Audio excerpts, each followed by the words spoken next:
ንጉሱ ጫካ ውስጥ ጠፋ። ከዛ ወደ ራሱ ቤተ መንግስት መሄጃው ጠፋው።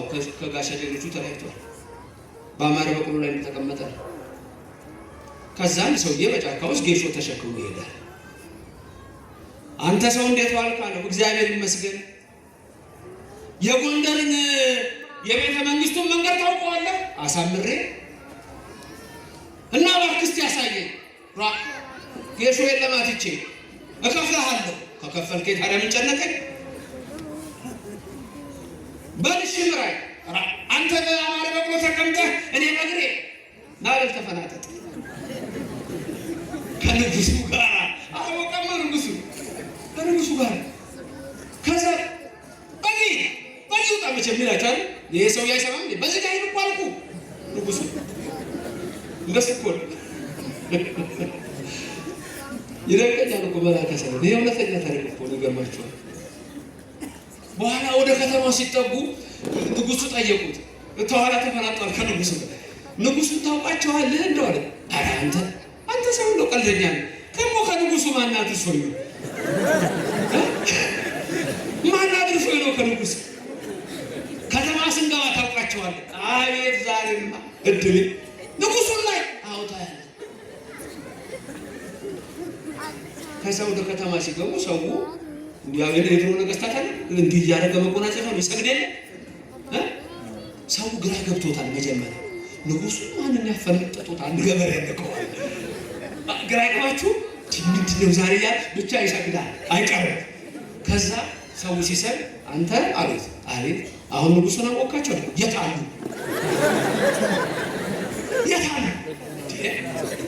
ሰው ማረው አታውቅም እንዴ? አታይም እንዴ? ሰውማ እየሰገደ ነው። ታዲያ የሚሰግደው ለማን ነው? ለእኔ እኮ ነው ለእኛ ነው እኮ የሚሰግደው አይታይም አሉ። ለእኛ ነው እንዲ እና አሁን ንጉሱን አወቃቸዋል። እንግዲያውማ ወይ ከአንተ ወይ ከእኔ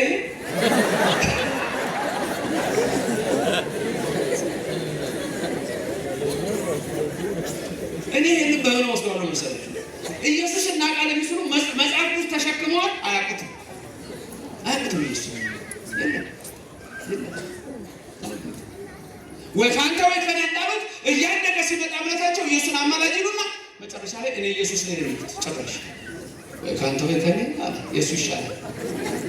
ንጹህ ልብ ፍጠርልኝ፣ የቀናውን መንፈስ በውስጤ አድስ። የልብ አምላክ ዳዊት ያዕቆብ እግዚአብሔር ከትንሽ ቦታ አንስቶ ከፍ እንዳደረገው ንጉሠ ለማኅዌ እኔ እኮ ትንሹ ነኝ በቤቴ ወሬዛ በቤተ አቡየ በአባቴ ቤት ትንሹ ነኝ። እደዌ ያስተዋልድ አመሰ በጣቶቼ በገናውን እደረድር ነበረ። ምኑ ነገሮ ለእግዚአብሔር ለመሆኑ የኔን ነገር ለእግዚአብሔር የነገረው ማን ነው?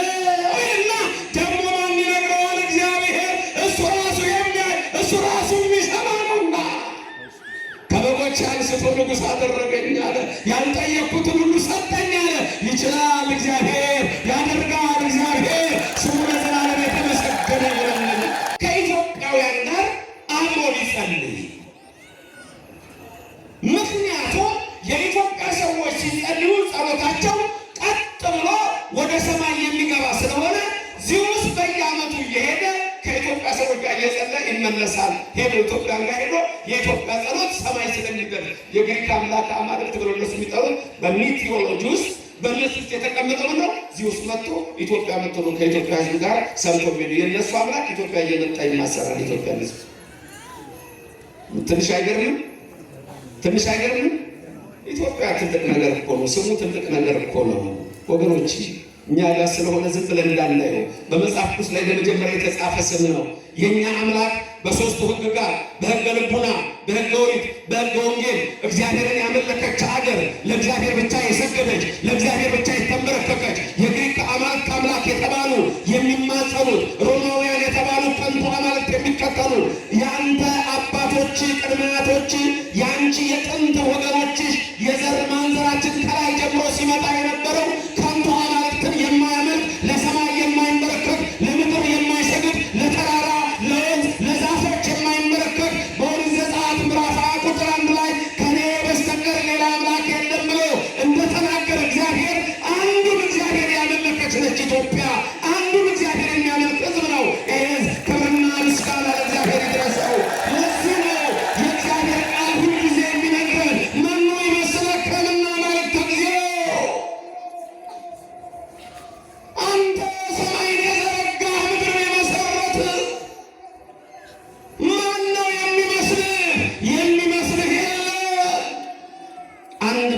ውሃ ማምጣት የሚችል የለም ከእግዚአብሔር ውጭ። የኔና የእናንተ አምላክ እግዚአብሔር ግን ሰማይን በዛ ያለ ምሰሶ ምድርን በውሃ ላይ ያለ ካስማ አጽንቶ ያውን የምንተነፍሰውን ሁሉ አየር የሰጠን ስሙ እግዚአብሔር ነው። ምስጉን ይሁን ለዘላለም። እግዚአብሔር ግሩም ነው። እግዚአብሔር ሥራ ድንቅ ነው። በልሞ ለእግዚአብሔር ግሩም ግብርከ እግዚአብሔር እንዲህ በሉት ይላል አምላክ ዳዊት። ምን በሉት አለ? ግሩም ግብርከ እግዚአብሔር ሆይ ሥራ ግሩም ነው በሉት ይላል። ሥራ ግሩም እግዚአብሔር እናመሰግነዋለን። ግሩም እግዚአብሔር 22ቱን አሌፋት ታውቋቸዋላችሁ? 22ቱን አሌፋት ስትጸልዩ ታገኟቸዋላችሁ። መዝሙር 118 ላይ ሰቆቃወ ኤርምያስ ላይ ጊሜል የሚል ከ22ቱ አሌፋት አንዱ ጊሜል ነው። የ22ቱ አሌፋት አዳም በገነት ውስጥ የሚጸልየው ነበር። ከገነት ሲወጣ ሲበድል ጥፍት አሉ 22ቱ። ከዛ በማጊዜ ነው እንደገና የተገለጹት። በጸፍጸፈ ሰማይ በሄኖስ ጊዜ ነው የተገለጹት 22ቱ አሌፋት። 22ቱ አሌፋት ትርጉማቸው የሚቀር አሌፍ ይላል። የመጀመሪያ አሌፍ ማለት አሐዱ እግዚአብሔር ነው። ቀጥሎ ቤት ይላል። ቤት ቢሂል ባኢል እግዚአብሔር ይላል።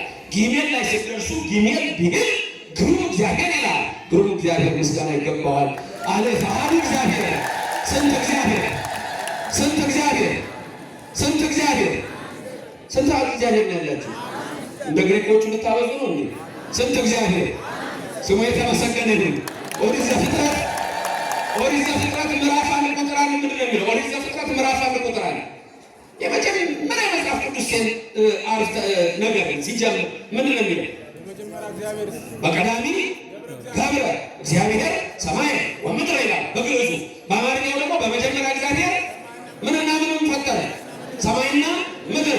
በእንግሊዝኛው in the beginning God created the heavens and the earth ይላል። አንድ ሳይንቲስት እግዚአብሔርን የማያውቅ የነበር አንድ ሰው there is no God ብሎ ይጽፍና ኖን ይሰርዝና ይጽፍባትና there is a God ይላል። ይሄ ሰውዬ መጽሐፉ በዩኒቨርሲቲ ውስጥ እኮ እግዚአብሔር የለም የሚል ብዙ መጽሐፍ የጻፈ ልጅ ጽሑፍ። መጨረሻ ግን ምን አለ? there is no God አለና ኖን ስርዝ ያደረገና ያለና there is God። በፊት እግዚአብሔር የለም ነበር የሚለው አሁን ብሎ ጻፈ እግዚአብሔር አለ አለና ጻፈ። ክብርና ምስጋና ለእግዚአብሔር ይድረሰው። ያሳምናል እግዚአብሔር። የእኛም ሰው ባይሆን ባለበት ቦታ እግዚአብሔር ካመነ። ታዲያ ሳይንቲስቶች ምን አሉ መሰላችሁ? እና አንቶኒ ፍሊው እነዚህ የአንቶኒ ፍሊው መጽሐፍ ነው ያልኳችሁ ካነበባችሁት። ሌሎቹ ምን አሉ መሰላችሁ? የእነሱን ንግግር ልንገራችሁ እንዳለ ከኔ ቀጥላችሁ ተናገሩ። ለፍተን ሌሎቻችሁ አትፈልጉ? ምንድን ነው ያሉት? ዘፍጥረት ምዕራፍ 1 ቁጥር 1 ላይ ደረስን። ንገሩኛ። ለፍተው ይደረሱ። ዘፍጥረት ምዕራፍ 1 ቁጥር 6 ላይ ደረሱ። ምክንያቱም ሳይንስ ማለት ስፔስ ታይም እና ማተር ነው ወይም ማተር። ሳይንስ ስፔስ ታይም እና ማተር ላይ ነው። ይህንን የተማራችሁ ሰዎች ሁሉ ፊደል ቁጥራችሁ ታውቃላችሁ። ስለዚህ አለ የእነዚህ ሰዎች አስተሳሰብ ለፍተን ዘፍጥረት 1 ቁጥር 1 ላይ ደረስን ማለት in the beginning የሚለው በቀዳሚ የሚለው በመጀመሪያ የሚለው in the beginning የሚለው ታይም ነው። God created the heavens የሚለው ሰማይ የሚለው ስፔስ ነው። ወምድር የሚለው ምንድን ነው? መሬት ነው፣ ማተር ነው። ስለዚህ እግዚአብሔር ገና ሲጀምር የሚነግር አንደኛ ፈጣሪ እኔ ነኝ ነው የሚለው። ክብርና ምስጋና ይግባው ለስሙ። ማነው ፈጣሪ? እግዚአብሔር ስሙ የተመሰገነ ይሁን። ከዛ ምን ይላል? ሰማይና ምድር ፈጠርኩ ይላል፣ ይነግራል። ከሱ ውጭ ፈጣሪ የለም። ማንም ደግሞ ፈጣሪ ነኝ ብሎ የጻፈ ማንም የለም። የሞከረ ሰይጣን ነበር፣ ወደቀ። ማግኒፊሸንት ነኝ ሲል የነበረው ውብ ነኝ ሲል የነበረው ሉሲፈር ወደቀ። አሁን እሱ ትምህርት ኒው ኤጅ ሙቭመንት ብሎ አምጥተውታል። ሰይጣን መሆን ማለት ነው። እሱ አላወቀው። ይሄ እግዚአብሔር ተናገረ ለአብርሃም እንዲህ አለ፣ አብርሃም እኔ ወደማሳይ ምድር ሂድ አለ። አብርሃም በኦሪት ዘፍጥረት ምዕራፍ 12 ቁጥር 1 ላይ ያለ ቃል ነው። ቅድም እንዳልኳችሁ በግሪክ ይባል ነበር። ቴዎስ ይላል ጋብ ለማለት እግዚአብሔር ለማለት ቴዎስ አለ። ኋላ ላይ ነው ቋንቋው እየዳበረ የመጣው እንጂ ከሰማይ ምንም የለም በቃ የሚል እዚሁ ነው ያሉት አማልክቶቻችን የሚል ትምህርት ነው ያላቸው። ስለዚህ እነሱ ይህንን ጂኒኦሎጂ ስለሚሉት የእንግሊዝኛው ኦሪት ዘፍጥረት የምንለው ወደ ምን ስሙ መጣ? the book of Genesis ወደሚል መጣ። ጄኔሲስ ጂኒኦሎጂ ማለት ነው። ለእኔና ለእናንተ ግን ኦሪት ዘፍጥረት የሚለው ወደ ቀጥታ እንግሊዝኛ ትርጉም ብንመልሰው the book of Genesis ሳይሆን ወይም the book of generation ሳይሆን the book of genealogy ሳይሆን ወዴት ነው ቀጥታ የምንወስደው? the book of creation። ስለዚህ በእኛ ግዕዙ ኦሪት ዘፍጥረት የሚለው ለዛ ነው። ኦሪት ዘፍጥረት ምዕራፍ 12 ቁጥር 1 የነቢያትን የሐዋርያትን ሊቃውንትን ጉባኤ ባረከኝና እናንተን ይባርክልን። እመቤታችን በሐዋርያት መካከል የነበረች በመካከላችን ትሆንልን። እግዚአብሔር ማስተዋሉና ጥበቡን ይግለጽልን። አሜን ላላችሁ ይደረግ፣ አሜን ላላልከው አንደበትን የተቆጣጠረውን ሰይጣን አርቆ አሜን ልትል ያደርግልን።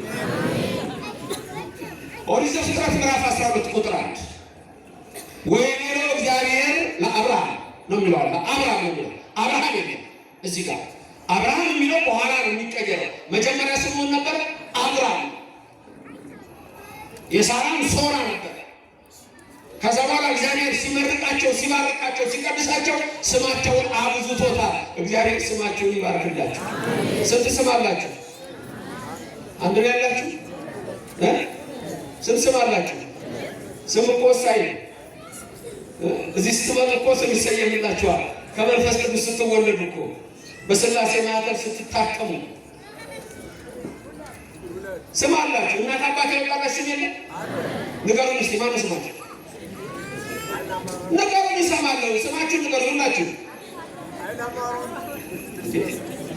መላከ ሳይል ሙትፈላ ስማቸውን አያውቁ እንዴ? የኔ ስም እናትና አባት ያወጡልኝ ዘበነ ይባላል። በቤተ ክርስቲያን ደግሞ ውዳሴ ማርያም ሰላም ለኪ ተደግሞ ገና በልጅነቴ ታዲዮስ የሚል ስም ተሰይሜ ነበር። አባቴ በሰጠው ስም ትጠራ ስላለኝ በዛ ተጠራ። የኔ ስም ዘበነ ነው። ንገሩኝ ስማችሁ ማን ነው? እኔ ክርስቶስ ነው ያላልኩ ይቀርቃል እንዴ በቃ ታውቁ። የኔ የመንፈስ ቅዱስ ስሜ ሰርጸ መድህን ነው የክርስትና ስም። ንገሩ ሁላችሁም ክርስትና ስማችሁ። አሁን እዚህ ላይ የመንፈሱ ላይ ናችሁ። በቃ እናንተ እኔ እኮ ዝም ብዬ ስጋውን የመንፈሱ ላይ ናችሁ። ተመልከቱ ሁላችሁም ክርስትና ስም አላችሁ አይደል? ምልክት ስጡኝ ያላችሁ ክርስትና ስም ያላችሁ በእጃችሁ በረከትን ይላክላችሁ በሰፊ እጁ። ምስጋና ይግባው እግዚአብሔር። ከዚች ቤተ ክርስቲያን ስትመጡ አበበ ወልደ ሚካኤል ተባለ። አልማዝ ወለተ ማርያም ተባለ። መገርሳ ወልደ ኢየሱስ ተባለ። ሐጎስ ወልደ ገብረ አረጋዊ ተባለ። ስም ተሰጠ። ጫልቱም መጣ ወለተ ገብርኤል ተባለ። ማንም ሁላችሁ ስም አላችሁ። አብርሃም መጣ ወደ እግዚአብሔር። አብርሃም ማለት አባት ነው። አብርሃም ማለት የብዙሃን አባት ነው። ስም ተሰጠው። ጳውሎስ ገዳይ የነበረው የቀድሞ ስሙ ሳውል ነው። መጣ ጳውሎስ ብርሃን አለው። እግዚአብሔር ብርሃንን ያብራል። ጴጥሮስ አለት ተባለ። ኬፋ የስምዖን ልጅ ጴጥሮስ ስም አለዚህ። አንድ ግን ትልቅ ችግር ልንገራችሁ። እናንተ አሁን ስንት ስም አላችሁ ትጠይቃችሁ? ሁለት። እናትና አባታችሁ ሲጠሯችሁ ባወጡላችሁ ይጠሯችኋል። ቤተክርስቲያን ስትመጡ በምን ስም ነው የምትጠሩት? በክርስትና ስም አይደል? እናንተ አሁን ኦርቶዶክስ ናችሁ። ሌላ ቸርች ብንሄድ ይሳላል። ክርስትና ስም አለ? የለማ ስም የለም። እግዚአብሔር የተጠራው በአብርሃም በይስሐቅ በያዕቆብ ንገሩኝ። በአብርሃም በይስሐቅ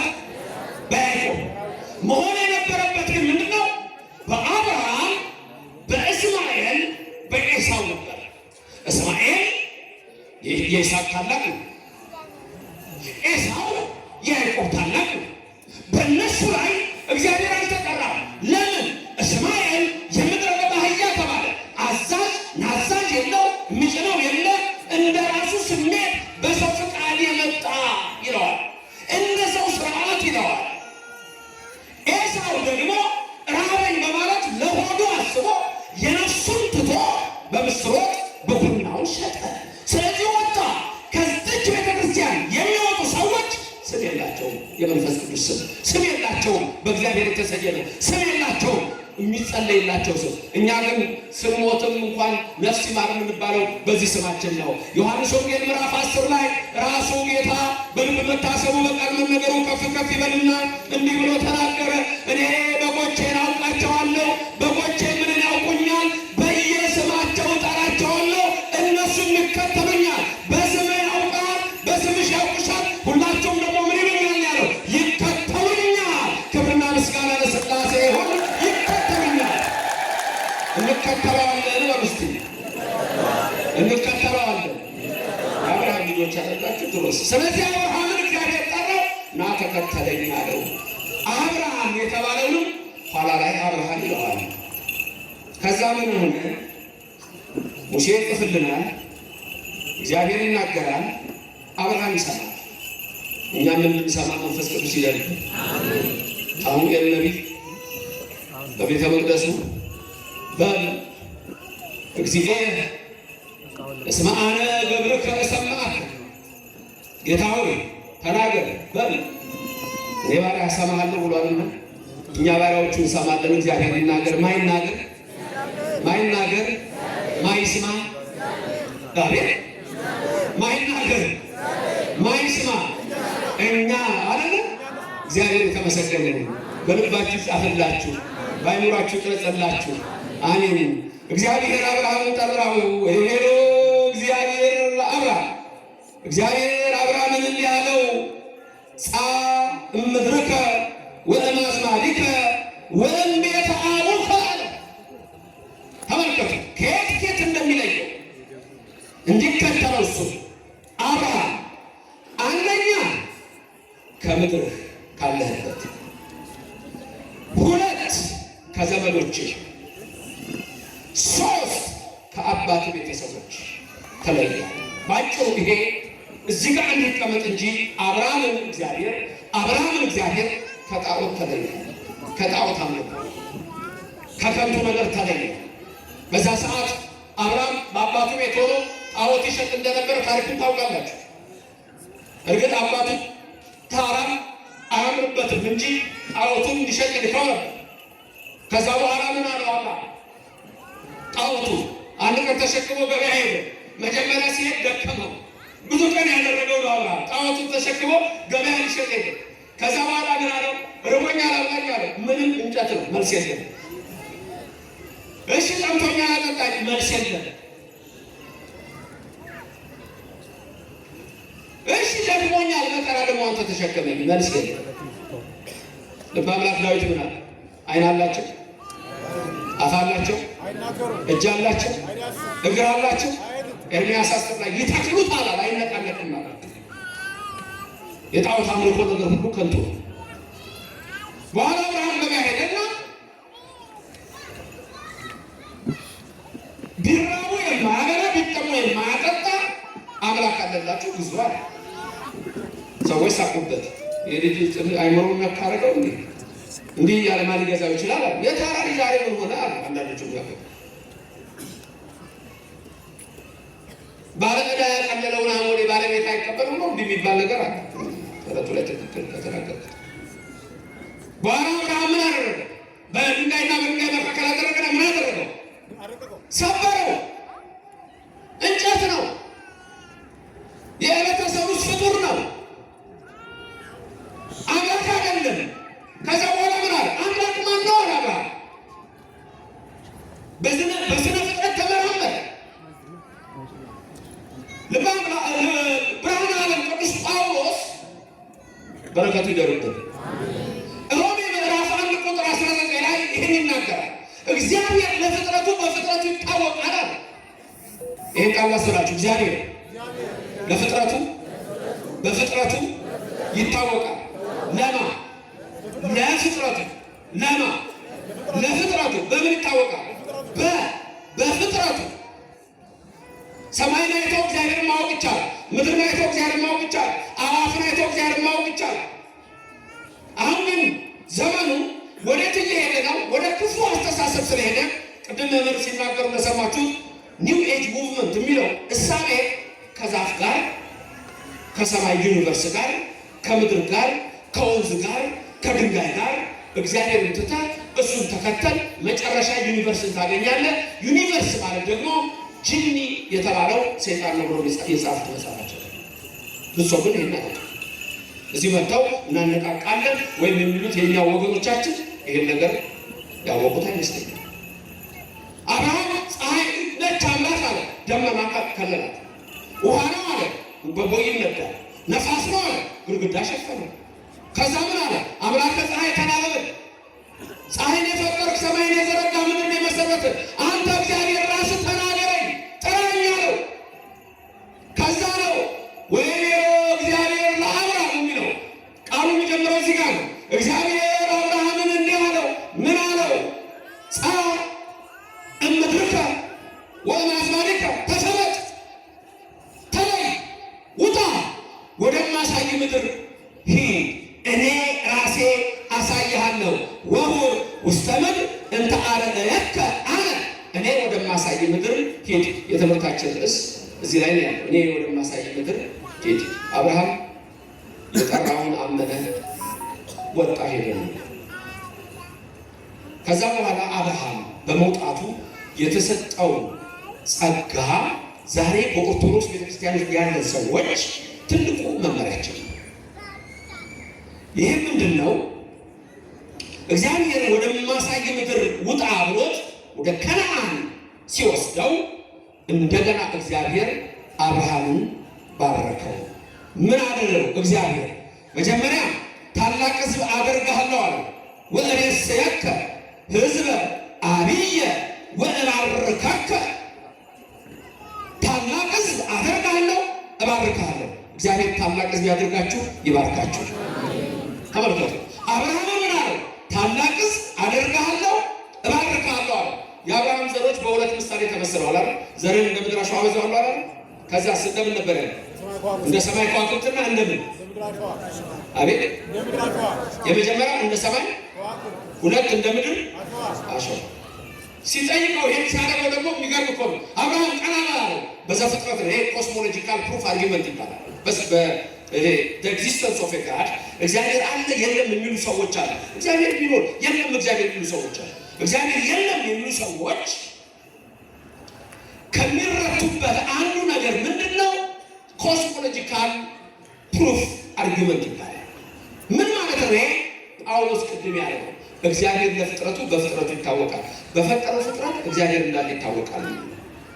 አንድ ሰውዬ ነበር የሚከተለው ራሱ ነው። እነዚህ ራሳቸውን የሚያምኑ ሰዎች ኤቲስት ይባላሉ። እምነታቸው ኤቲዝም ይባላል። እግዚአብሔር የለም ባዮች ናቸው፣ ግን ራሳቸውን አምላክ ያደርጋሉ። ይሄ ሰው ግን ፍጥረት ያደንቃል። የምነግራቸው ጆብ ነው። ተነግራቸው ቀለብ ነው። በቃ ሰማይ ሲያይ ያደንቃል፣ ከዋክብት ይላል። ወንዝ ሲያይ ያደንቃል፣ ጅረቱን፣ ሸንተረሩን፣ ምኑን ያደንቃል። የሚታየውን ነገሮች ሁሉ ያደንቃል። ፈጣሪን ግን አያደንቅም። ተመልከቱ። ይሄ ትልቁ ችግር። አሁን በተለይ በውጭ ዓለም እየመጣ ያለው እኛም ሀገር ሳያውቁት የሚከተሉት ይሄ ሎ ኦፍ አትራክሽን የሚባለው እሳቤው የሚያገናኘው ከእግዚአብሔር ጋር አለ፣ ከፍጥረት ጋር ነው። መጨረሻ ወዴት ይወስደዋል? ሉሲፈሪዝም እና ሴታኒዝም የሚባሉ እምነቶች አሉ። ስፒሪቹዋሊዝም የሚባል ከርኩሳን መናፍስት ጋር መነጋገር የሚባላል። ስሙ መንፈሳዊነት ይባላል። ይሄ ሰውዬ እንደዛ አይነት ጤና አንድ ቀን ማታ ወደ አንድ ጫካ ውስጥ ገባ። ጫካ ውስጥ ገብቶ በቃ ያደንቃል፣ ዛፉን ያደንቃል፣ የአዕዋፍ ድምፅ ያደንቃል። እዛው መሸበት ምሽቱን ፀሐይ ውስጥ ገባ ያደንቃል። የሰራውን እግዚአብሔር እንትን ያደንቃል። አንዳንድ ሰዎች እንጂ ናቸው። እኛ ግን ሁሌ የምንለው ምንድን ነው? ግሩም ሆኜ ተፈጥሬያለሁና አመሰግንሃለሁ። እንደ ዳዊት ነው። ልበ አምላክ ዳዊት እንዳለ እስቲ ተናገሩት። ግሩም ሆኜ ተፈጥሬያለሁና አመሰግንሃለሁ። ምስጋና ገንዘቡ ነው። እልልታ ገንዘቡ ነው። ስሙ የተመሰገነ ነው። አንድ ሰው መንግስተ ሰማያት የሚገባው እግዚአብሔርን ሲያምን ብቻ ነው። አለቀ። ሃይማኖት ሁለት መልካም ስራ ሲሰራ ሃይማኖትና ምግባር ሁለቱ ከሌሉ ከንቱ። የሰውየውን ነገር ልጨርስላችሁ። መሸበት አንበሳ መጣ። ከፊቱ አንበሳ ሲመጣ አቤት እያደነቀ ምን አይነት ነው ጎፍ ይላል እንዲሁ ይላል። እግዚአብሔር ፈጠረው ግን አይ አንበሳው እየቀረበ ሲመጣ ሰውየው መፍራት ጀመረ። ለምን ሰው ይፈራል? ሰው ለምን ይፈራል? ለምን ይፈራል? ለምን ትፈራላችሁ? ከየት መጣ ፍርሃት? የት ጋር ነው ፍርሃት የሚሰማችሁ? ግን የት ጋር ነው የሚሰማችሁ? ሳይንስ የተማራችሁ ዓለም ትምህርት የተማራችሁ ፍርሃት ምንድን ነው? ሳይንስ የሚያምነው ፕሩፍና ሪዝን ነው። ወይ በኪሎግራም ወይ በኪሎ ሜትር ይለካል። ፍርሃትን በምን ይለካዋል? ሳይንስ። ፍቅርን በምን ይለካዋል? ሳይንስ።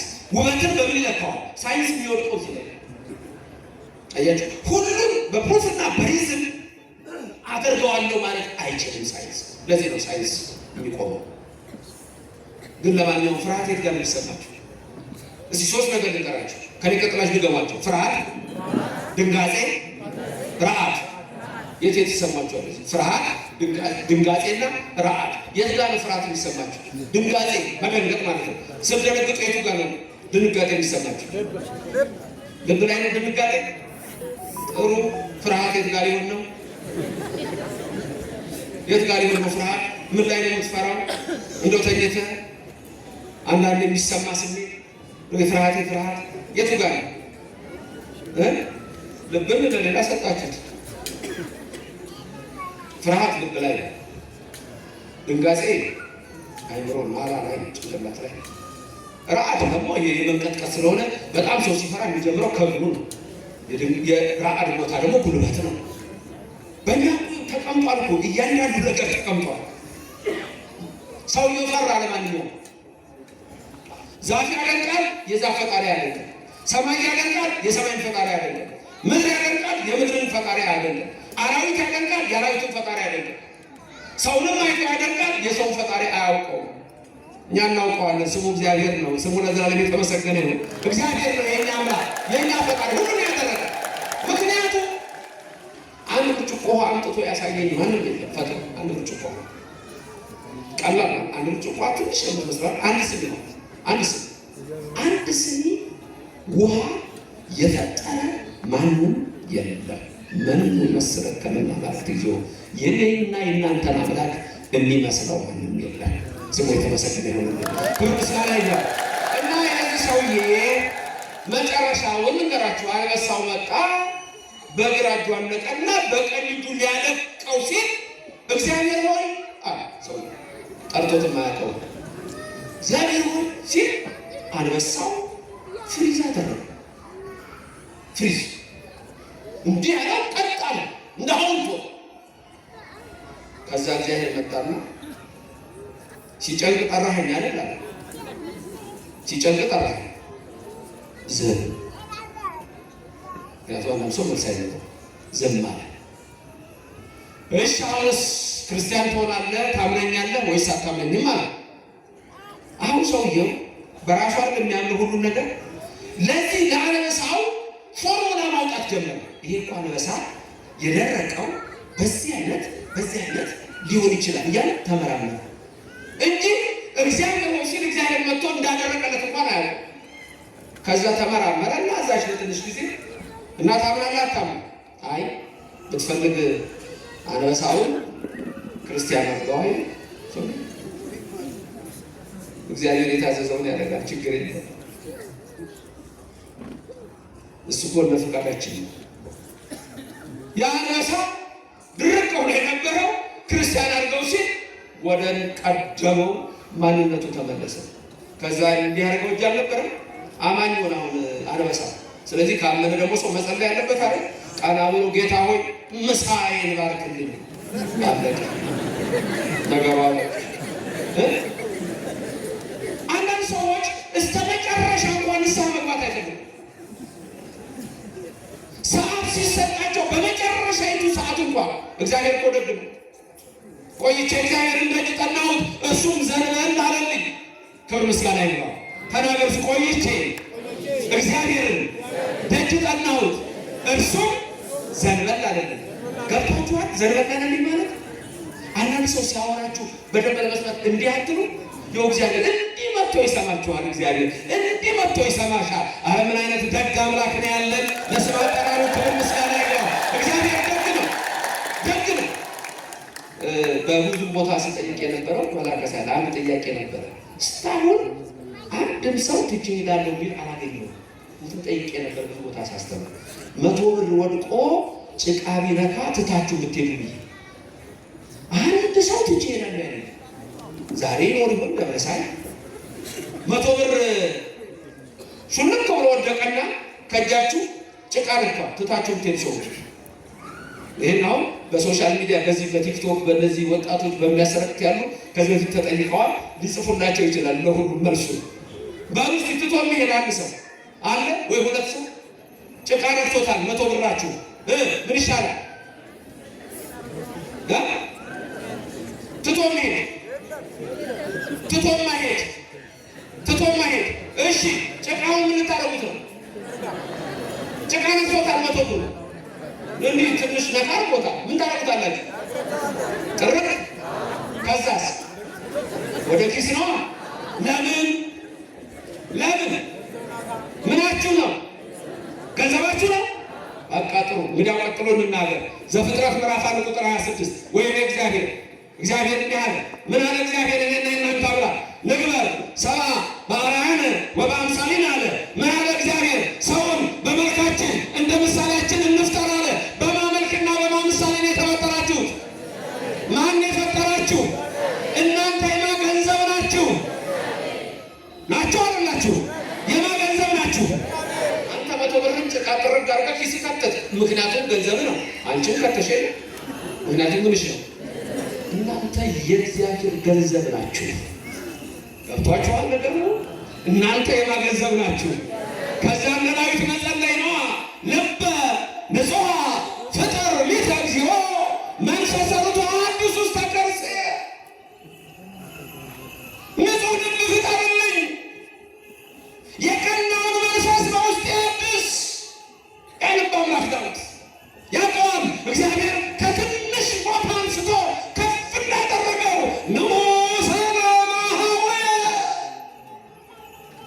እኔ እኮ ትንሹ ነኝ በቤቴ ወሬዛ በቤተ አቡየ። በአባቴ ቤት ትንሹ ነኝ። እደዌ ያስተዋልድ አመሰግናለሁ። በጣቶቼ በገናውን እደረድር ነበረ። ምኑ ነገሮ ለእግዚእ። ኧረ ለመሆኑ የኔን ነገር ለእግዚአብሔር የነገረው ማን ነው? እና ደግሞ ማን ይነግረዋል? እግዚአብሔር እሱ ራሱ የሚያይ እሱ ራሱ የሚሰማ ነውና። ከበጎች አንስቶ ንጉሥ አደረገኝ አለ። ያልጠየቅኩትን ሁሉ ሰጠኝ አለ። ይችላል እግዚአብሔር፣ ያደርጋል እግዚአብሔር። ስሙ ለዘላለም የተመሰገነ ይሁን። ታዲያ የዳዊት ሕሩይ ተባለ፣ የተመረጠ ተባለ። በሳሙኤል ተቀብቶ ነግሷል፣ ከ7 ወንድሞቹ ተመርጦ። ሌላው ግን ዳዊት ልበ አምላክ ተባለ። ትልቁ እሱ ነው። እንዲህ አለ አንዴ ሲጸልይ፣ ቅድም ባልኳችሁ በመዝሙር 50 ላይ እጽበኒ ወአንጽሐኒ እምኃጢአትየ፣ እጠበኝ ከኃጢአቴ አንጻኝ አለ። ምን አለ ዳዊት? ምን አለ? እጠበኝ ከኃጢአቴም። ከዛ ምን መሰላችሁ? ጸአችሁ እንደ በረዶ ነጭ ሆነላችኋል። እጠበኝ አንጻኝ። ዳዊት እናንተ የማ ገንዘብ ናችሁ? ያችን 100 ብር የታረጋችኋት? ምክንያቱም ምናችኋት? ታዲያ አንተ ኃጢአት ጭቃ ቢነካ፣ አንቺ የአእምሮ ሰር ጭቃ ቢነካሽ ወደዚች ወደማሳይ ምድር ወደ ኦርቶዶክስ ቤተክርስቲያን ና ብሎ ሲጠራ ሊባርክሽ ሊቀድስሽ ወደዚች እኮ ስትመጡ ምን እንደምትሆኑ ታውቃላችሁ? እንደ አብርሃም ሰምታችሁ ወደማሳይ ምድር የተባለች ወደ ቅዱስ ቤተክርስቲያን ውጣ፣ ከዛ ከዓለም ውጣ፣ ከርኩሰት ውጣ፣ ከጣዖት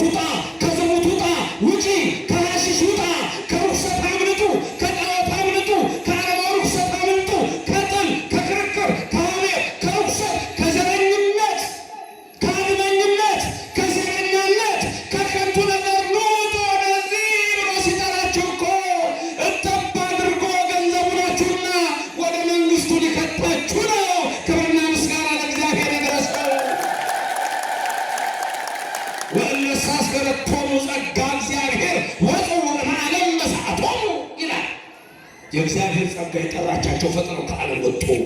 በከመ ወፅአ ሎጥ እምሰዶም ሎጥ ከሰዶም እንደወጣ ወከመ ገብረ ኤልሳዕ ነቢይ ያን ቀራኢ በቴስቢ ዘገለዓድ የነበረውን ኤልያስን በመጎናጸፊያው ነካ ያደረገው ተከትሎት እንደሄደ እንደዚሁ ተጠሩና ወጡ። ተጠርታችኋል፣ ወደማሳይ ምድር ወጣ፣ ወደማሳይሽ ምድራችን ነች፣ የምንወርሳት እች ነች፣ መቀበሪያችን እች ነች፣ ሕይወታችን እች ነች። ትንሣኤያችንም ከቤተ ክርስቲያን ነው የሚሆነው። ኦርቶዶክስ ልጆች ከምድረ በዳ አይደለም፣ በዚች ዙሪያ ነው የምንቀበለው። የምንነሳው ከዚህ ነው። ክብርና ምስጋና ለእግዚአብሔር ይድረሰው፣ ስሙ የተመሰገነ ይሁን። እኔ ወደማሳይ ምድርና ወደዛች ተራራ እሸሻለሁ። አንድ ትንሽ ተራራ ሳየው ሎጥን እኮ ነው። ምክንያቱም ሎጥ የታደለ እኮ ነው። ሎጥ ራሱ ከአብርሃም ጋር እኮ አብሮ ወጥቷል።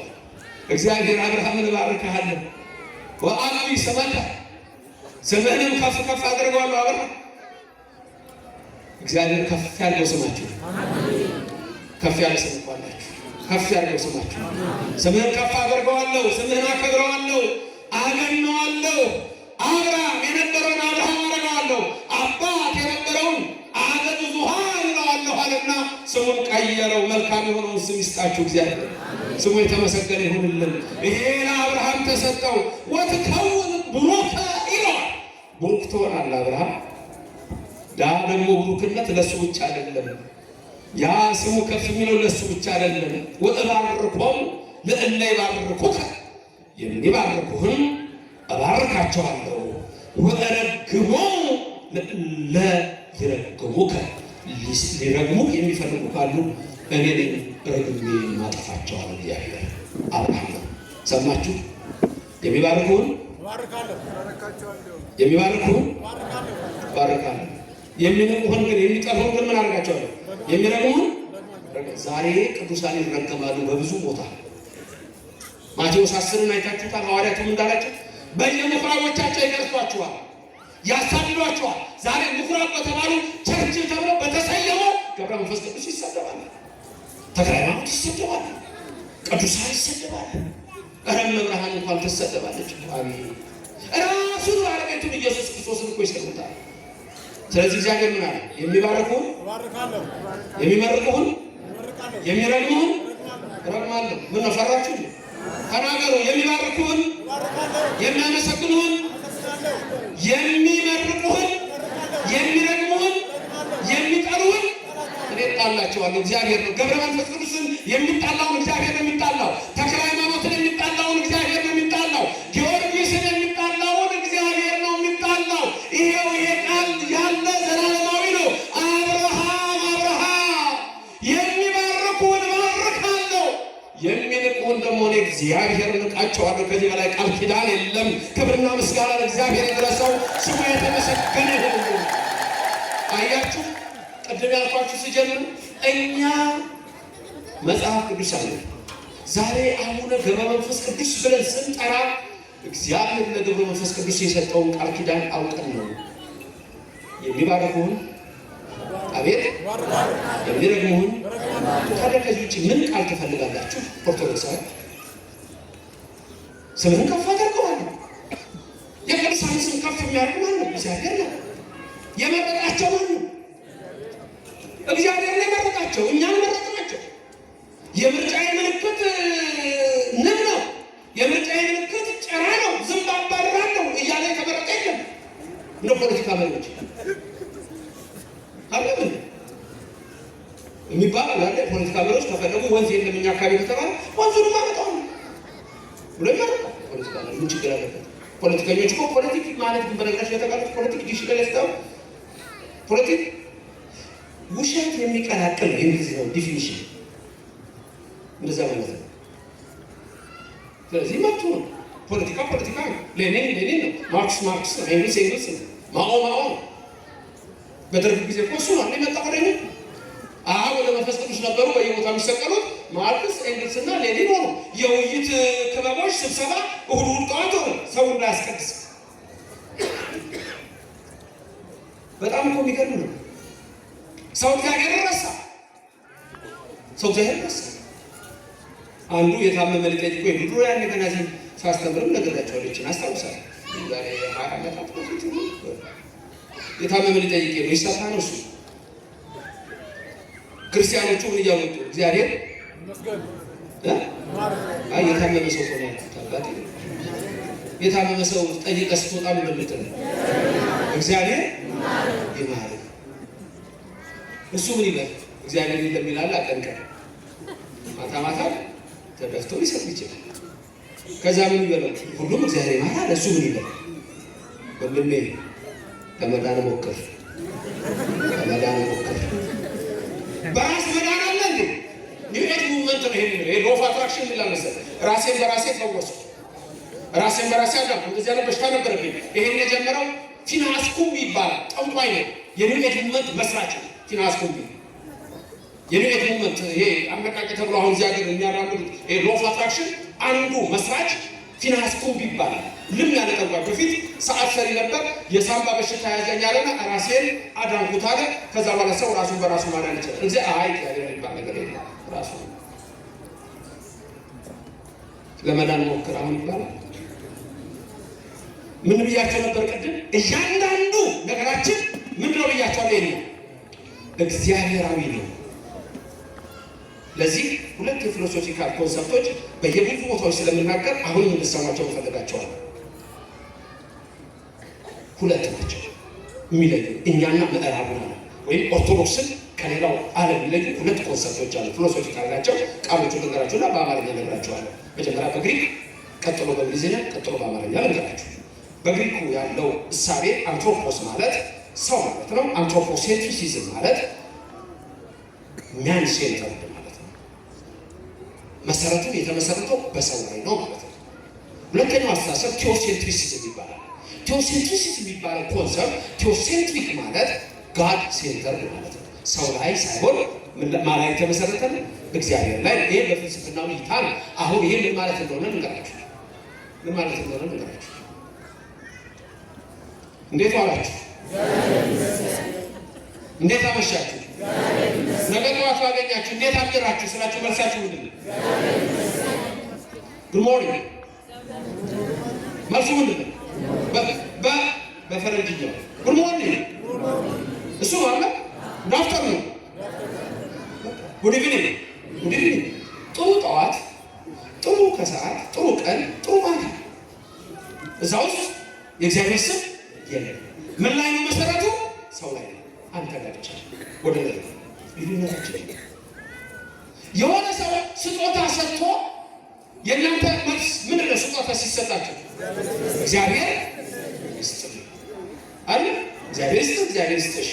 ወንድ ብቻ ነው የሚሰጠው። እግዚአብሔር ይስጥ፣ እግዚአብሔር ይስጥሽ፣ እግዚአብሔር ይስጥልኝ አለ። ለቃሉ እግዚአብሔር ይስጥልኝ አለ። እንደሱ ነው አለምትሉት። በእንግሊዘኛው አንድ ሰው ሰጥቷችሁ ምን እንደምትሉት? እግዚአብሔር ይስጥልኝ ነው የምትሉት? ቴንክ ዩ አለ። ቴንክ ዩ ዩ ምክንያቱም አንትሮፖሴንትሪክ ነው።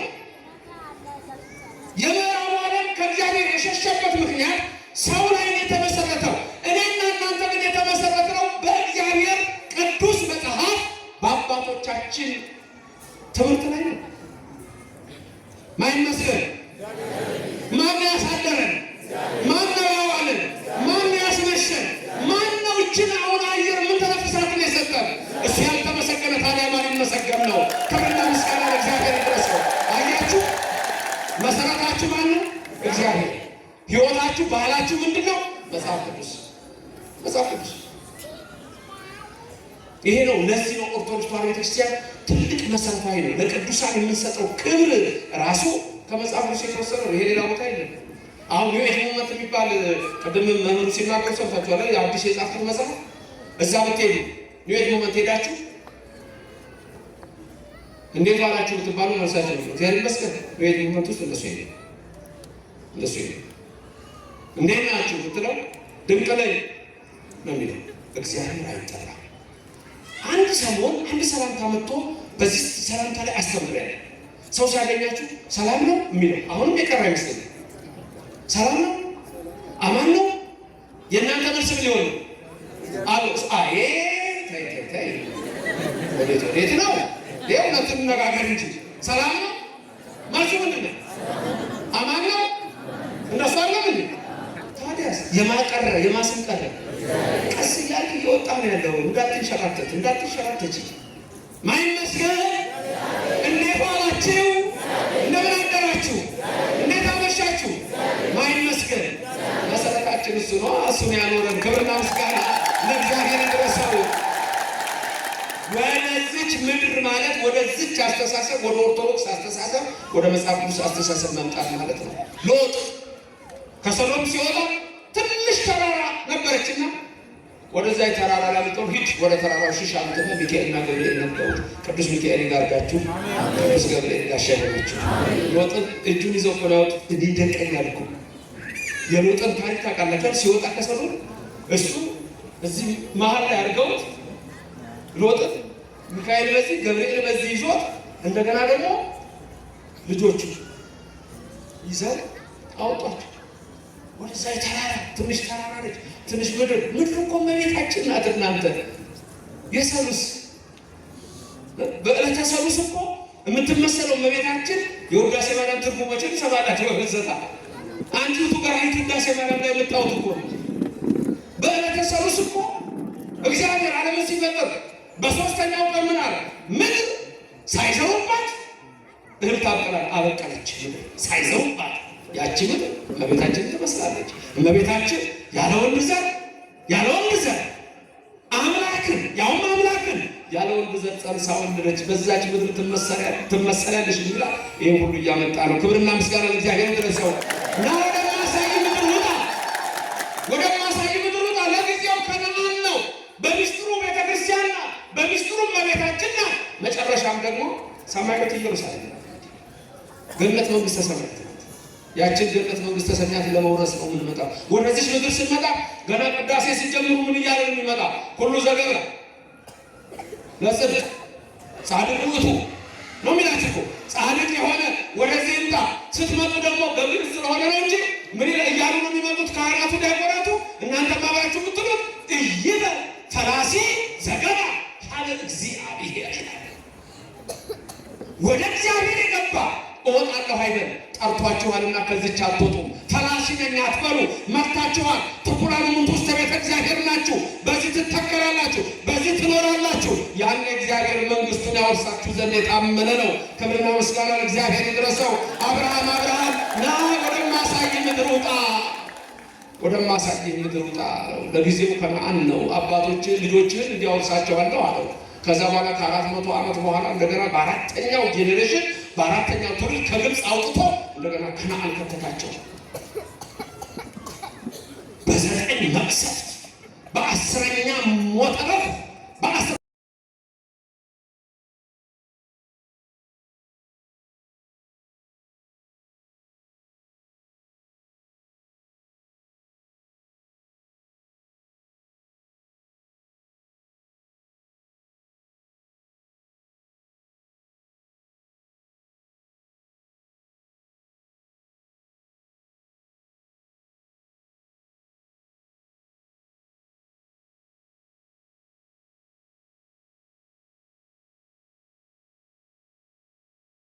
ወንድማቸው እስከሚነሳ ድረስ እንዳለቀሱት እንደ ማርታና እንደ ማርያም ያለ እንባ ስጠኝ።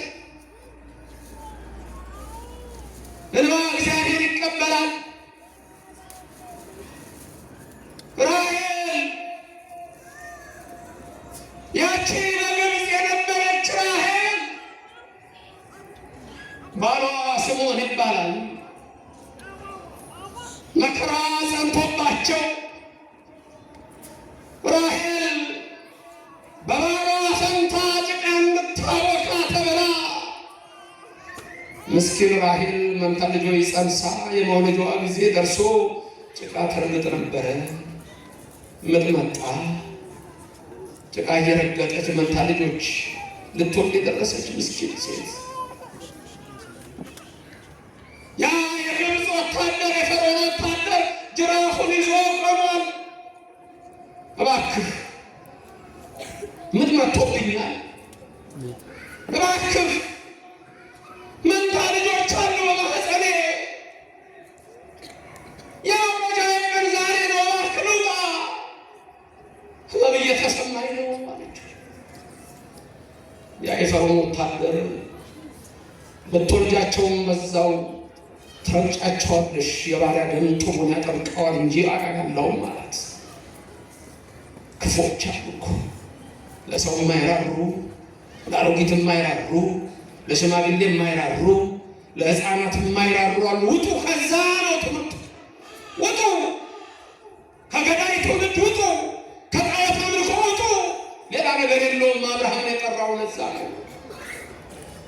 ራዛ ጭቃ ውስጥ ሆና ሁለቱ ልጆቿ ወዲያውኑ እነሆ ከወዷ ውልቅ ብለው ወደቁ። ትንሽ ብቻ ድምፅ አሰሙ። በጭቃ ውስጥ ሁለቱም ሕይወታቸው አለፈ። ራሔል አለቀሰች። አሁን መከራ በዛባት፣ ስቃዩ ጸናባት።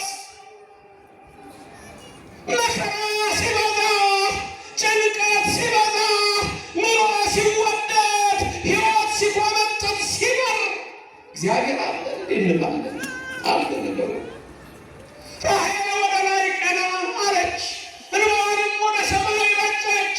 ያለውን በዚህ ሰማይ አምላከ እስራኤል አዶናይ አለ እግዚአብሔር። የኔን እንባ የሚያይ የልጆችን ደም የሚያይ እግዚአብሔር አዶናይ የኤልሻዳይ አለ አለች። አለ የአብርሃም አምላክ፣ አለ የይስሐቅ አምላክ፣ አለ የያዕቆብ አምላክ አለች። ድምፅ በራማ ተሰማ አለ ነቢዩ ኤርምያስ። ቅዱስ ማቴዎስም እሱን አምጥቶታል በቤተልሔም። በተለይ ራሔል፣ ሌላ ራሔል አለች። ያቺ የያዕቆብ ሚስት ራሔል መንታ ልጆች ስትወልድ አይደለ ራማ የሞተችው? ከእሷ ጋር ታሪኩ ይገናኛል፣ ስማቸውም ይገናኛል።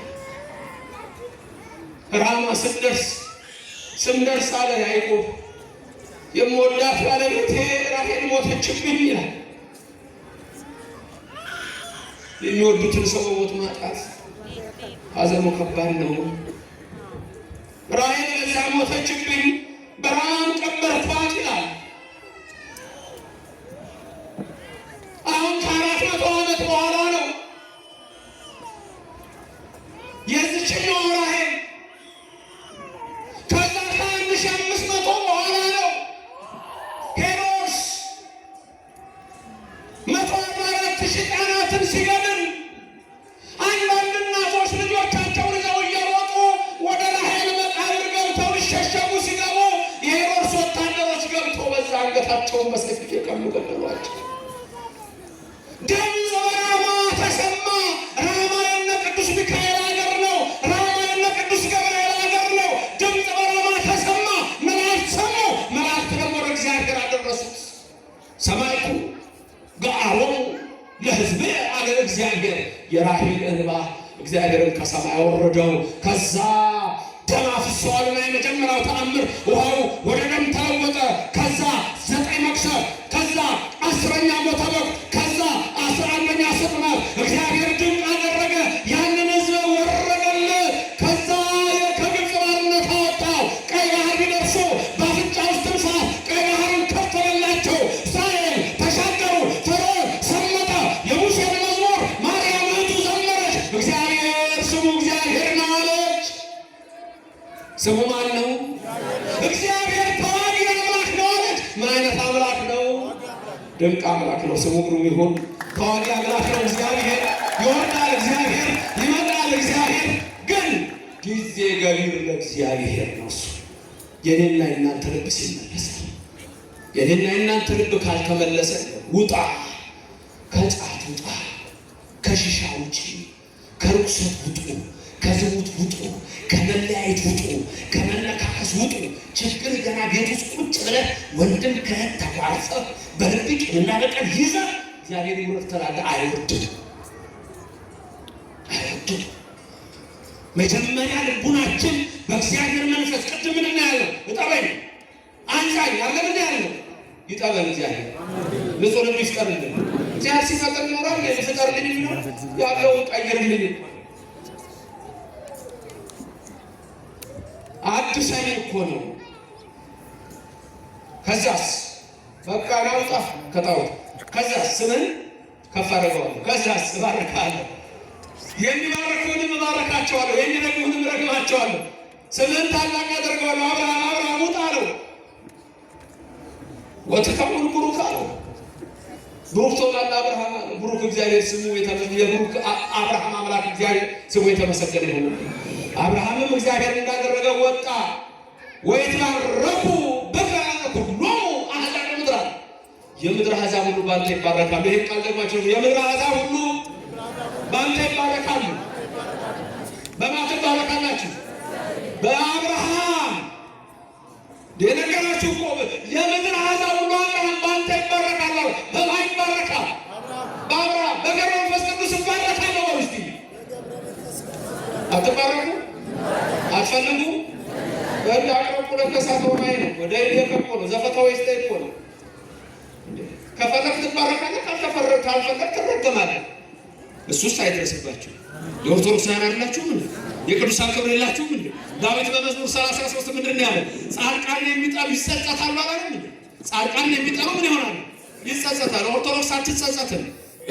እግዚአብሔር ያከበረውን አብርሃም ታከብራለህ። እግዚአብሔር ያከበረውን ገብረ መንፈስ ቅዱስ ታከብሪያለሽ። እግዚአብሔር ያከበረውን ነቢያት ሁሉ ታከብራላችሁ። ነቢያቱ ሁሉ ያከበራቸው፣ ሰማዕታቱን ያከበራቸው። እኛ እንዲህ ነን። ክብርና ምስጋና ይግባው።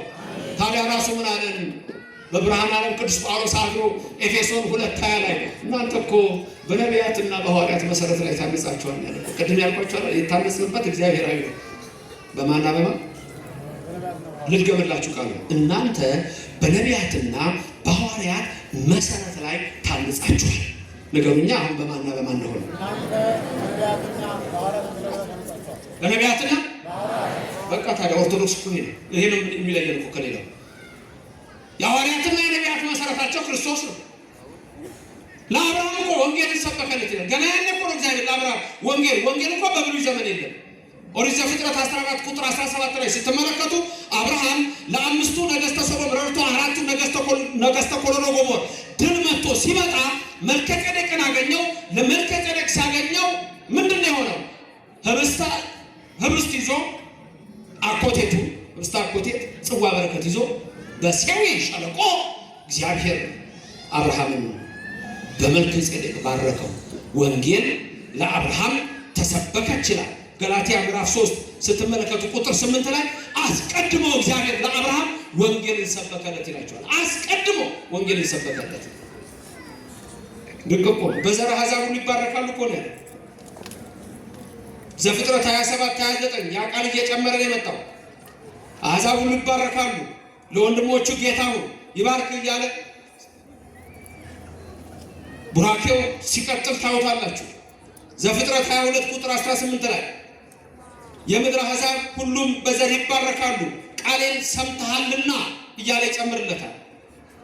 ዘፍጥረት 26 ቁጥር 4 ዘር እንደ ሰማይ ከዋክብት አበዛለሁ እንዲሁም እንደ ምድር አሸዋ አበዛለሁ አለው እግዚአብሔር። የሰማይ ከዋክብት የይስሐቅ ዘሮች፣ የምድር አሸዋ የእስማኤል ዘሮች ናቸው። ሰማችሁኝ ያልኩት? ዘር እንደምን አበዛዋለሁ? ለሰማይ ከዋክብት የይስሐቅ ልጆች ከዋክብት ናቸው ያበራሉ። እንደ ወደ ባህር ወሰንና አሸዋውን ቁጠር አለ። ይሄ አንተ ብቻ ነው ለኔ አይቻልም። ዘር እንደዚህ አሸዋ አበዛዋለሁ። አሸዋ የሆኑት ደግሞ የማን ልጆች ናቸው? የእስራኤል ልጆች። አሸዋ ያበራል፣ አሸዋ ያበራል። ክቡር ነው ይለዋል እኮ እዛ ራእይ 12 ቁጥር 17 ላይ በሄዶ በባህር አሸዋ ላይ ቆመ ይላል እኮ ዲያብሎስ። ሴቲቱን አሳደዳት ይላል እኮ። እመቤታችንን ሲያሳድድ፣ ቤተክርስቲያንን ሲያሳድድ በምድር አሸዋ ላይ ሄዶ ቆመ። አሸዋ ክቡር ነው፣ ውሃ ጋር ነው፣ ግን አይዋሃደውም። ውሃ መጽሐፍ ቅዱስ ይዘዋል የለም? መጽሐፍ ቅዱስ ይዘዋል የለም? እኔ ብዙ ጊዜ መጽሐፍ ቅዱስ የሚሸከሙ ሰዎችን ከዚህ በፊት ነግራችኋለሁ። የጎንደሩን ንጉሥ ሁሌ ንጉሥ ፋሲለደስ መሰለኝ ዝሆን ሊያድን ገባ ጫካ ውስጥ። እውነተኛ ታሪክ ነው። ጫካ ውስጥ ገባና ባለሟሎቹ እኮ አሉት። ንጉሡ እኮ ነው። አንድ ጉርዝው ነቢያ የተወጣት ዝሆን ተከተለ። እየተከተለ እሱን ሲያድን ከጋሻ ጃግሬዎቹ ከአጃቢዎቹ ተለያየና ቁጭ ንጉሡ ወዲህ የቤተ መንግስቱ መንገድ ጠፋው። ይገርማል። ይሄንን በተለይ ያነበብኩት አዲስ አበባ ዩኒቨርሲቲ ያሳተመው የቀድሞ ስሙ ነገሮ የሚባል አንድ የወለጋ ሰው በክርስትና ስሙ ነው መጽሐፉ ላይ ያየሁት። እሱ የጻፈው በዛ ዘመን በአፄ ቴዎድሮስ ዘመን የተጻፈ መሰለኝ። ንጉሱ ጫካ ውስጥ ጠፋ። ከዛ ወደ ራሱ ቤተ መንግስት መሄጃው ጠፋው። ከጋሻ ጀግኖቹ ተለያይቷል። በአማረ በቅሎ ላይ ተቀመጠ። ከዛ ሰውዬ በጫካ ውስጥ ጌሾ ተሸክሞ ይሄዳል። አንተ ሰው እንዴት ዋልክ አለው። እግዚአብሔር ይመስገን። የጎንደርን የቤተ መንግስቱን መንገድ ታውቀዋለህ? አሳምሬ እና እባክህ ያሳየኝ። ጌሾ የለማትቼ እከፍልሃለሁ። ከከፈልከኝ ታዲያ ምን ጨነቀኝ? በልሽ ምራይ አንተ በአማረ በቅሎ ተቀምጠህ እኔ በእግሬ ናበል ተፈናጠጥ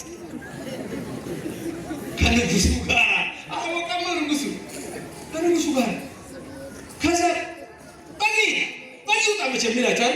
ይሄ ሰው አይሰማም። በዚህ ጋር ይልቁ አልኩ ንጉሱ እንደሱ እኮ ይረቀኛል እኮ መላከ ሰላም። ይሄ እውነተኛ ታሪክ እኮ ነው። ይገርማችኋል። በኋላ ወደ ከተማው ሲጠጉ ንጉሱ ጠየቁት። ተኋላ ተፈናጧል ከንጉሱ ጋር። ንጉሱን ታውቃቸዋለህ እንደው አለ። ኧረ አንተ ሰው እንደው ቀልደኛ ነህ። ከንጉሱ ማናት እሱ ነው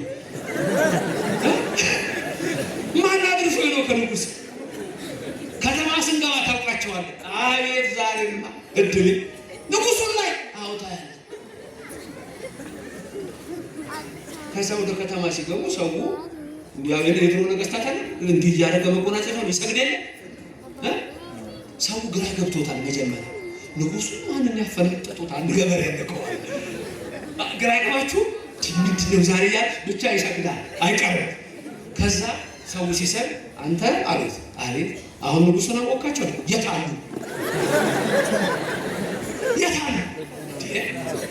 ሰው ማረገውን አታውቅም እንዴ? አታይም እንዴ? ሰውማ እየሰገደ ነው። ታዲያ የሚሰግደው ለማን ነው? ለእኔ እኮ ነው ለእኛ ነው እኮ የሚሰግደው አይታይም አሉ። ለእኛ ነው እንዲ እና አሁን ንጉሱን አወቃቸው አለ። እንግዲያውማ ወይ ከአንተ ወይ ከእኔ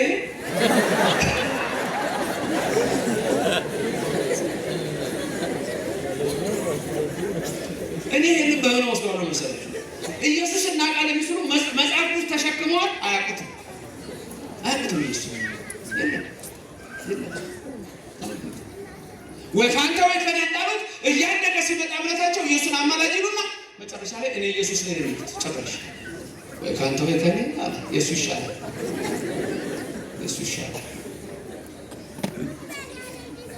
አብርሃም ወደማሳይ ምድር ውጣ፣ ወደዛ ወደማሳይ ምድር ውጣ፣ እባርካለሁ፣ አሕዛብ ሁሉ በዘርህ ይባረካሉ። እኔና እናንተ ዛሬ በአብርሃም እንባረክልን። ክብርና ምስጋና ይግባው። የአብርሃም አምላክ ብለን እናመሰግነዋለን። ክብር ምስጋና ይግባው። በሲና ተራራ ላይ እግዚአብሔር ለሙሴ የነገረው ኦሪት ዘጸአት ምዕራፍ 3 ላይ ማነው ስምህ? ሄጄ ውጡ ስላቸው ማላከኝ ብላቸው ማልበላቸው ሙሴ ሂድ የአባቶቻቸው አምላክ ወደ እናንተ ላከኝ በል፣ የአብርሃም የይስሐቅ የያዕቆብ አምላክ በል። ኦሪት ዘጸአት 3:14 ይሄም ለዘላለም ስሜ ነው አለ እግዚአብሔር። ክብርና ምስጋና ለስሙ ይድረሰው። ለዘላለም ስሜ ነው። ሂድ የአብርሃም የይስሐቅ የያዕቆብ አምላክ ላከኝ በል። አብርሃም በዘርህ ይትባረኩ ሁሉ አሕዛብ ምድር፣ በዘር አሕዛብ ይባረካሉ አለ። ሚስጥሩ መጨረሻ ላይ ያው እመቤታችን ነች። ከአብርሃም የመጣ የዳዊት ልጅ አብርሃም ልጅ እያለ ማቴዎስ የሚጽፈው ማቴዎስ ወንጌሉን ሲጀምር በምዕራፍ 1 ቁጥር 1 ላይ ምን ይላል? መጽሐፈ ልደቱ ለእግዚእነ ኢየሱስ ክርስቶስ ወልደ ዳዊት ወልደ አብርሃም ይላል። እንዲህ ነው የሚለው ሲጀምር የዳዊት ልጅ የአብርሃም ልጅ አለ። አያችሁ፣ ያቺ እኮ እመቤታችን ናት። በእሷ ዘር በኢየሱስ ክርስቶስ የተባረክን እኔና እናንተ እኮ ነን። ያዳንን ኢየሱስ ክርስቶስ ክብርና ምስጋና ይግባው። ኢየሱስን የምታውቅ ቤተክርስቲያን እች ናት። ኢየሱስን የምታውቅ እች ናት። መሰረቷ ቤተክርስቲያናችን ቃሉ ነው። ከላይ ጉልላቷ የሸዋ አክሊሉ ነው። በብዙ ነገር ወበብዙ መክፈልት አይዳ እግዚአብሔር ለአበዊነ በነቢያቲሁ ትካት የሚለው ይሄንን ነው። በነቢያት ነገረን፣ በሐዋርያት ነገረን፣ በምሳሌ ነገረን። በምሳሌ ዘንበለ ምሳሌ በመሰበ ወርቁ በማይጠንተ ወርቁ በተቋመ ወርቁ በበትረ አሮኑ ነገረን። ሁሉ እኮ ያለው ምስጢሩ በአምሳል በመርገፍ ነገረን። በአምሳለ ነበልባል ወሐመልማል ለሙሴ በአምሳለ ጸምሮ ጠል ለጌዴዎን። ይሄ ሁሉ እኮ ነው እኮ በአምሳለ አንበሳ መፍርህ ለእዝራ በአምሳለ እብን ቀውም ለዳንኤል። እግዚአብሔር እኮ ድንቅ ነው። እንዲህ እያደረገ እኮ ነው የገለጸልን። ከሰማይ ወርዶ ያዳንን ክብር ምስጋና ይግባው። ወደ ማሳየ ምድር ውጣ፣ ወደ ኦርቶዶክስ ቤተክርስቲያንና ወደ ቅድስት ድንግል ማርያም በዕለተ ሰሉስ ምድር የተመሰለች ይህም ሁሉ የሚያደርግልን ደግሞ የሁሉ አባት እግዚአብሔር ነው። ስሙ የተመሰገነ ነው። ከእግዚአብሔር ውጭ ምንም ሌላ ነገር የለንምና ሕይወታችንን ሁሉ የበረከት ያደርግልን። ስለዚህ ቅድስት ቤተክርስቲያናችን በየዕለቱ ስንክሳር እያነበበች የቅዱሳንን በረከት ትሳተፋለች። ሱታፌ ነው። የመለኮት ባህሪ ተካፋዮች ናችሁ ነው ያላቸው ቅዱስ ጴጥሮስ እኮ። ሮሜ ስትመለከቱ 8:26 ጀምራችሁ ብታነቡ ደግሞ እኮ እግዚአብሔር አስቀድሞ ያወቃቸውን ጠራቸው አይደል የሚለው። አስቀድሞ ያወቃቸውን ጠራቸው፣ የጠራቸውን አከበራቸው፣ ያከበራቸውን ሾማቸው። እግዚአብሔር። ስለዚህ ገብረ መንፈስ ቅዱስ ስንል፣ ተክለ ሃይማኖት ስንል፣ ጊዮርጊስ ስንል፣ ክርስቶስ ሰምራ ስንል፣ ቅድስት አርሴማ ስንል፣ ቅዱሳኑ ነቢያቱ ሊቃውንቱ ከነቢያት ከዛ ከአዳም ጀምሮ ስንጠራቸው ስሙ ይመስገን። እግዚአብሔር የነሱ አምላክ ለእኛ እኮ ነው የሰጠን። እግዚአብሔር ስሙ የተመሰገነ ይሁን። ማጠቃለያ ጥቅስ የዕለቱ ትምህርት መደምደሚያ ዕብራውያን 12:1 ነው። ዕብራውያን 12:1 ላይ ሌላ ቦታም ልጆች አውጥቼ በምሳሌ ያስተማርኩት ትምህርት አለ። ቃሉን ይላል መሰላችሁ፣ እነዚህ ሁሉ አባቶች እንደ ደመና የሚከቡን ከሆነ የሚያስጨንቀን ሁሉ ትተን የእምነታችንን ፈጻሚ ክርስቶስን እንመልከተው ነው የሚለው። ከኔ ቀጥለው የተናገሩ የእግዚአብሔር ምስክሮች እንደ ደመና ከከበቡ ጭንቀትን ሁሉ እግዚአብሔር ከኛ ያርቅ። እንደ ደመና ምን ካሉ ከከበቡ ተከባችኋል። በቅዱሳን በሰማዕታት በነቢያት በጻድቃን ተከባችኋል። አያችሁ እንዴት የተከበባችሁ። ደመና አንዳንድ ጊዜ ደመና ምን አይነት ደመና መሰላችሁ? የሚያወራው ዝም ብሎ እዛ ዝሩ ብትን የሆነውን ደመና አለ ምድር ላይ ወርዶ ምድር ድረስ የሚመጣ ደመና አይታችሁ አታውቁም? እንደ ሙልት የሚያደርግ ደመና አንዳንድ እኮ ሰው የማይታይበት አይነት ደመና። በቃ እናንተ የተከበባችሁ ናችሁ በቅዱሳን በገብረ መንፈስ ቅዱስ ተከባሃል። በአብርሃም ይስሐቅ ያዕቆብ ተከባሃል። በሰማዕታት በእነ እስጢፋኖስ በጊዮርጊስ በቴዎድሮስ በመርቆሬዎስ ተከባችኋል። እኛ በነቢያትና በሐዋርያት መሰረት ላይ የታነጻችሁ ናችሁ ይላል። ያ መሰረት ደግሞ ራሱ ክርስቶስ ነው። በፊልጵስዩስ ዘቂሳርያ ማነው ሰው እኔን ማን ይለኛል ብሎ በጠየቀ ጊዜ ቅዱስ ጴጥሮስ የመለሰው መልስ ምን ነበረ? አንተ ውእቱ ክርስቶስ ወልደ እግዚአብሔር ሕያው ነበር ያለው። አንተ የሕያው እግዚአብሔር ልጅ ክርስቶስ ነህ አለው። በዚች ዓለት ላይ ዓለቷ ክርስቶስ የምትለው ናት። አብነቱ ጴጥሮስ ነው። እሱ ሰም ነው። ወርቁ ኢየሱስ ነው። ጴጥሮስ ሰም ነው። በጴጥሮስ ላይ የተመሰረተ አብነት ነው። መሰረቱ ቤተክርስቲያን የተመሰረተችው በዓለቱ በክርስቶስ ላይ ነው። ሮሜ ላይ አንደኛ ቆሮንቶስ ምዕራፍ 10 ከቁጥር 1 እስከ 5 አባቶቻችን ሁሉ ከደመና በታች ነበሩ፣ ሁሉም ሙሴን ይተባበሩ ነበር፣ ሁሉም ያን መንፈሳዊ መብል በሉ፣ ሁሉም ያን መንፈሳዊ መጠጥ ጠጡ፣ ይከተላቸው ከነበረው ዓለት ጠጥተዋልና ዓለቱም ክርስቶስ ነው። ክብርና ምስጋና ይግባው። ዓለቱ ማን ነው? ክርስቶስ ነው። ቤተክርስቲያን የተሰራችው ማን ነው? በክርስቶስ ላይ ነው። እሱ ደግሞ የኔና የእናንተ አዳኝ ነው። ወልደ አብ ወልደ ማርያም ነው። ያ አብ የሚወልደውን ድንግል ማርያም ወልደዋለች። ድንግል ማርያም የወለደችውን ነው አብ የወለደው። ከሁለት ባህሪያት አንድ ባህሪ፣ ከሁለት አካላት አንድ አካል ሆኖ እሱ እኔና እናንተ ለዘላለም ከራሱ ጋር ከባህሪ አባቱ ከአብ ከባህሪ ሕይወቱ ከመንፈስ ቅዱስ ጋር አስታረቀን። ኑ ወደ ቅዱስ ቤተክርስቲያን ኑ፣ ወደዚህ ምድር ውጡ። ከዓለም ማለት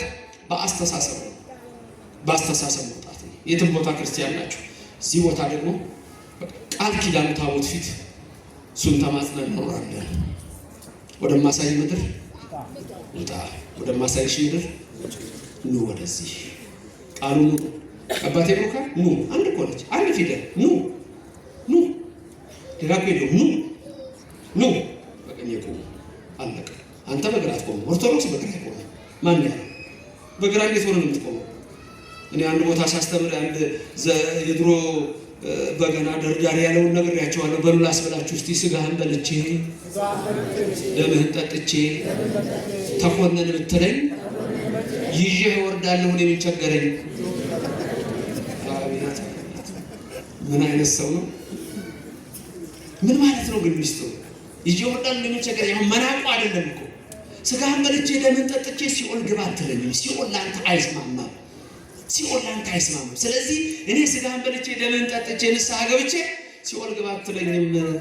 የዓመቱ ብር ወዴት ነበር የገባው? ጭቃው ምን ሆነ? እስበኒ ዋንሳኒ ማጥያት ጥብ እያደረገ ወደ ቤቱ ያገባችኋል። እናንተ የመንግስተ ሰማያት ልጆች ናችሁ። አሜን። የድንግል ማርያም ልጆች እግዚአብሔር ይባርካችሁ። በቀኝ በግራ ትቁምላችሁ፣ ከፊት ትምራችሁ፣ ከኋላ ትከተላችሁ። በልቡናችን ከልጇ ጋር ነግሳ ለዘላለም ትኖርልን። እኛ ምስጋናችን ሁሉ ለእግዚአብሔር ነው። ለከንቱ ዩኒቨርስ፣ ለከንቱ ጣዖት፣ ለተራራና ለሌሎች አማልክት የምንመለከት አይደለንም። እኛ የምናምነው እግዚአብሔር ነው። ያኔ በዕለተ ዓርብ በአርአያውና በአምሳሉ የፈጠረን፣ ኋላም በቀራንዮ አደባባይ በዕለተ ዓርብ ደሙን አፍስሶ ያዳነን፣ የጥሉን ግድግዳ ያፈረሰልን፣ የደመሰሰልን ወሰጠጠ መጽሐፈ ዕዳሆሙ ለአዳም ወለሔዋን የአዳምንና የሔዋንን የዕዳ ደብዳቤ ይላል። ሞተ ሥጋና ሞተ ነፍስን ያጠፋ ርደተ መቃብርና ርደተ ሲኦልን የሚደመስስ በቀኙ የሚያቆመን የታመነ አምላክ አለን። ኑ አለ፣ አዲስ ምድር አዲስ ሰማይ አለ። ራእይ ላይ ስታዩት በ21 ቁጥር 1 ላይ አዲስ ምድር አዲስ ሰማይ፣ ያ አዲስ ሰማይ ያ አዲስ ምድር አዲስ ሰማይ ያልታየ አዲስ ምድር ያልታየ ያንን አወርሳችሁ ዘንድ አንድ ምድራውያን እናንተን አወርሳችሁ ዘንድ ኑ ነው የሚላችሁ። የአባቴ ብሩካን ኑ ይላችኋል። የአባቴ ብሩካን ኑ፣ የአባቴ ብሩካን ኑ። እዚህ ውስጥ አንዱም ወደ ሲኦል አይሄድም። በክርስቶስ ቀኝ የሚቆም ነው። አሜን። ክብርና ምስጋና ለእግዚአብሔር ይድረሰው። ደግሞ ድንቅ የሆነው ነገር፣ ግሩም የሆነው ነገር ዳንኤል በትንቢቱ 12:1 ላይ የተናገረው እኔና እናንተን ይመለከታል። የዛን ጊዜ ምጽአት ሲሆን ሊቀ መላእክት ቅዱስ ሚካኤል ይወርዳል። እያንዳንዳቸውን እጃቸውን ይዞ ያነሳቸዋል። ሚካኤል ሆይ ናልን፣ ገብረ መንፈስ ቅዱስ ሆይ አትለየን። አሜን።